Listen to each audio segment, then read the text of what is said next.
طرح رنگ روغنی رو بررسی کنیم که فقط مد نظرمون فواصل و خط، ترکیب بندی ها به تناسب هم و با مدار خط بریم جلو. خب ما اول میایم خیلی ساده و راحت یه دایره طبق همون صحبت های قبلی که در درس طراحی فیگوراتیو گفتیم، میایم یه تخم و مرغ میزنیم برای سر که در حقیقت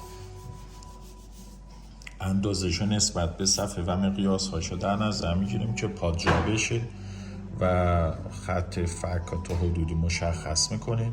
خط زیر اینجا یه خط اصلیه، یه خط صاف میزنیم و فاصله یه کج بودن ابتدای پیشونی ها با چونه میسنج و بعضی از جاها رو به صورت خطوط محیطی میریم، مثل گلی که پشت سر این قرار داره و به صورت لکه میزنیم.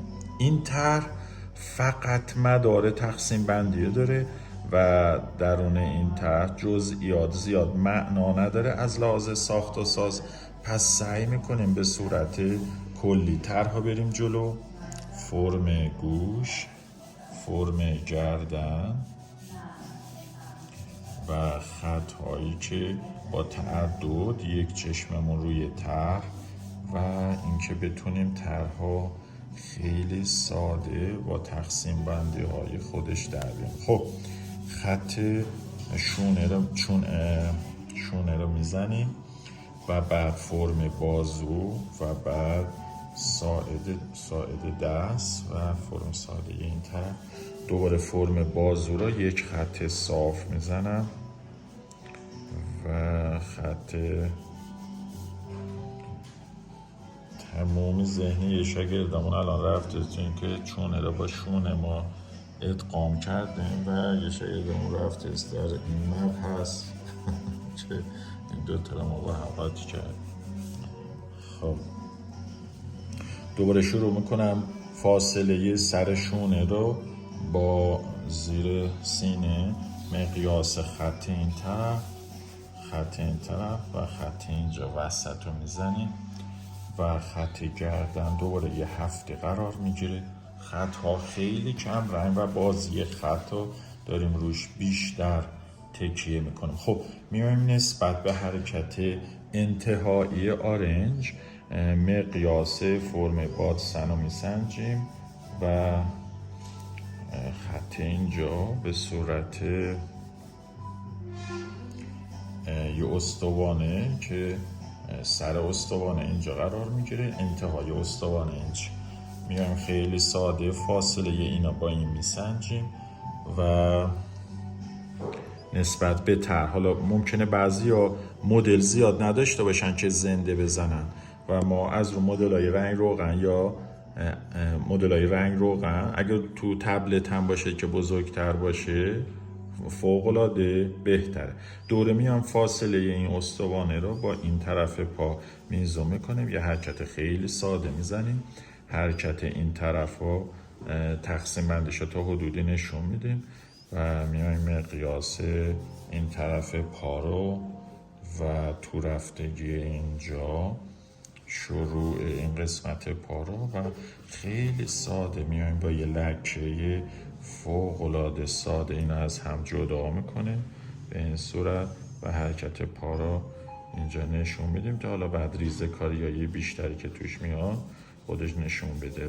ولی الان فعلا مبحثمون اینه که اندازه ها رو در بیاریم و بعضی از جاهاش اگه دقت کنیم فوق‌العاده من دارم لکه‌ای میزنم. خب برمیگردیم دوباره و قسمت دست رو یک کم ریزه کاریشو بیشتر میکنیم، این قسمت رو جاهاشو بیشتر نشون میدیم، تاکید بیشتر رو این قسمت میکنیم. سر زانو قسمت دست از لحاظ مقیاس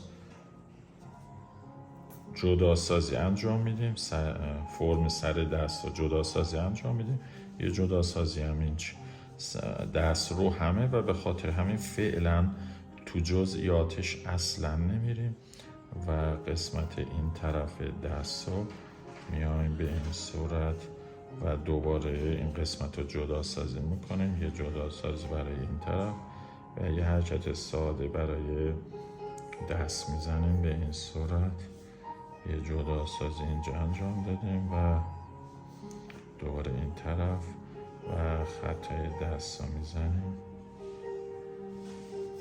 خب دوباره قسمت زیر سینه را یه فاصله تا شروع لباس داریم که این قسمت ها میتونیم یه نیم حجم با کناره مداد بزنیم و این قسمت هم با کناره مداد با کناره مداد و این قسمت ها همه فرم دست ها در سایه و تاش های سایه ای میزنیم و این قسمت ها با هم ادغام میکنیم. یه قسمت اینجا رو دوباره ادغام میکنیم و سایه رو به این صورت نشون میدیم. یه تاکید لکه خیلی قوی تر میزنیم که اینا از هم تفکیک شد به این صورت و این تفکیک به صورت لکه دوباره یه لکه و تاش قوی تر این طرف میزنیم. قسمت پشت موها را به این صورت دوباره قوی تر میکنه.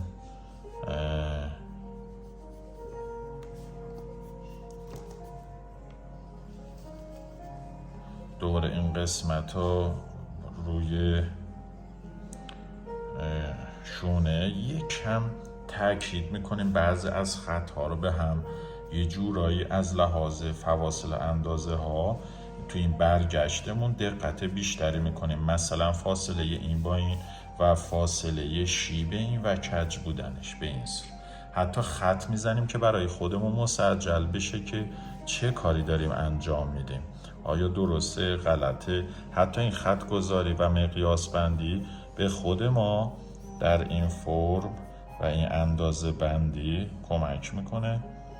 و دوباره این قسمت لباس به این صورت یه تاکید اینجا و دوباره میایم یه قسمت از لباس ها یه تاکید میکنیم و یکم سایه این طرف رو و لباس رو بیشتر میکنیم. یه سایه کلی دوباره این طرف میزنیم به این صورت و بعضی از لکه ها رو از این طرف بیشتر میکنه. جزئیاتش رو در حد خطوط محیطی میزنیم، یعنی وارد جزئیات بیش از حدش نمیشیم چون خطوط پارچه خیلی داره، ولی ما به صورت تاش های درشته طراحی میزنیم و هم قدرت خطمون رو نشون میدیم. و یه شما هم حالا وایسا نگاه کن، دور قسمت اینجا رو یه تاکید میذاریم و با همین خط اینو با این لکه اینو وصلش میکنیم به این دوره یه قسمت خطوط محیطی، یه قسمت خطوط محیطی دوره اینا به هم وصل میشه به این صورت به این صورت به این صورت. خب این خطا یکم ریزه کاریشو بیشتر انجام میدیم، یکم تاشای این ورشو بیشتر میکنیم و دوره همچنان سر زانو رو به این صورت یکم تغییر مسیر میدیم و جاشو یکم میبریم جلوتر به این صورت. خب دوباره این قسمت رو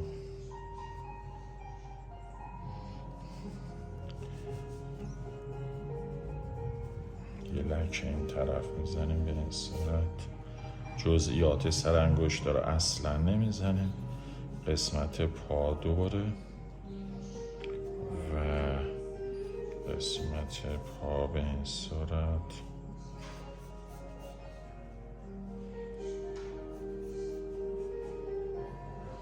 تقسیم بندیش رو دوباره انجام میدیم، قسمت این طرف و قسمت این طرف به این صورت. خطوط محیطیش رو به این صورت میزنیم و این پا. خب فرم کفش ها رو همین قسمتش رو به تناسب هم کار میکنه، این تو مسیر همه این پا و اینجا هم به همین صورت به این صورت.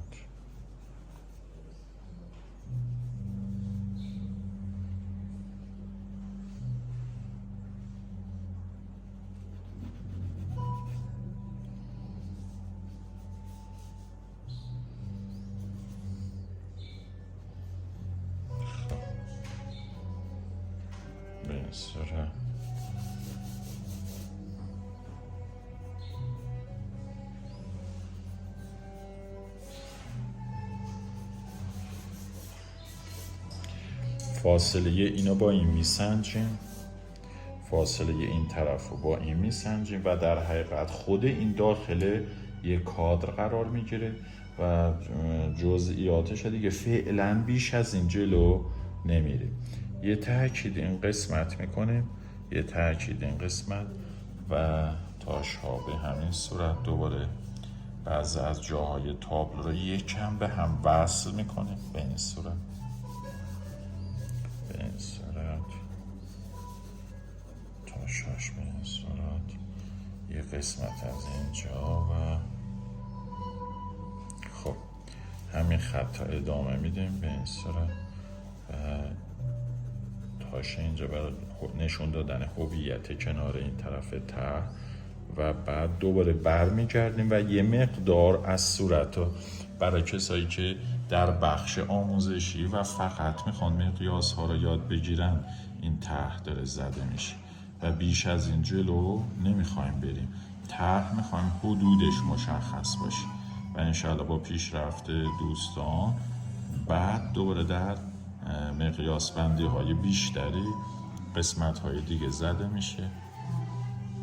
خب قسم خط ابرو دوباره به همین صورت کنج، فقط حفره رو جاش نشون میدیم به این صورت، به این صورت جاهای اصلی، دوباره قسمتی از موها دوباره به صورت تاش و دوباره به همین صورت تاش، دوباره به این صورت، به این صورت و یکم این قسمت رو قوی تر میکنیم. دقت کنین جزئیات چشم و ابرو اصلا زده نمیشه و به صورت اینکه ما در یک کلاس مجسمه سازی قرار گرفتیم و بیش از این فعلا معنا نداره که ما در جزئیات بریم، همه چیز به صورت قالب در حقیقت بردیم جلو و به صورت خط ها و لکه ها با هم منظور پیونده فرمی داشته باشن و همه لکه ها به هم در حقیقت بخوره به کار. خب ما دور این قسمت رو میام به این صورت یه بازنگری میکنیم، دور فرم اینجا، فرم اینجا، فرم اینجا. خب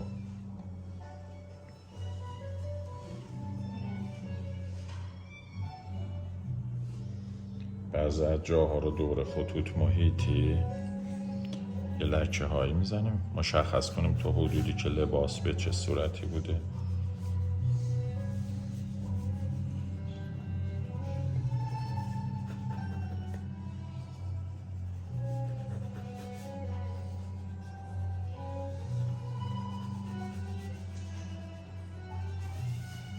دوباره اینجا یه لکه،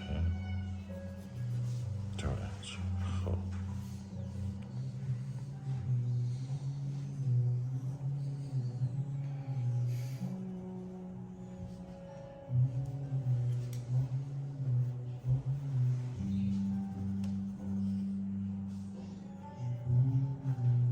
دوباره نوک دماغ به این صورت و یه جاهای اصلی رو دوباره به این صورت. باز هم سعی میکنیم در جزئیات نریم و یه قسمت های فرمش رو فقط تفکیک میکنیم به این صورت. خب این طرح تا همین قسمتیش که زدیم فقط در جهت تقسیم بندی و قطعات ساده بود. میتونه یه مدت حدود 4-5 ماه ما فقط طراحیمون رو در حد همین ببریم جلو که من یه قطعه دوباره به صورت لکه میزنم که دقت کنین که خطوطی که به صورت محیطی زده میشه چقدر میتونه با تقسیم بندی های ساده خودشو نشون بده و منظور به صورت تراشه و مجسمه سازی میبریم جلو و از این جلوتر نمیریم که به صورت لکه ما یاد بگیریم و تقسیم بندی های کلی مثل گونه، مثل چشم که به صورت یه لکه انجام شد به این صورت و یه تاکید بعضی جاها به صورت لکه دوره به این صورت. خیلی ساده میتونیم با همین خطوط در هر فرمی که صورت و در هر زاویه‌ای که باشه ما به صورت تقسیم بندی نشون بدیم و تاکید روی ساخت و سازها نکنیم.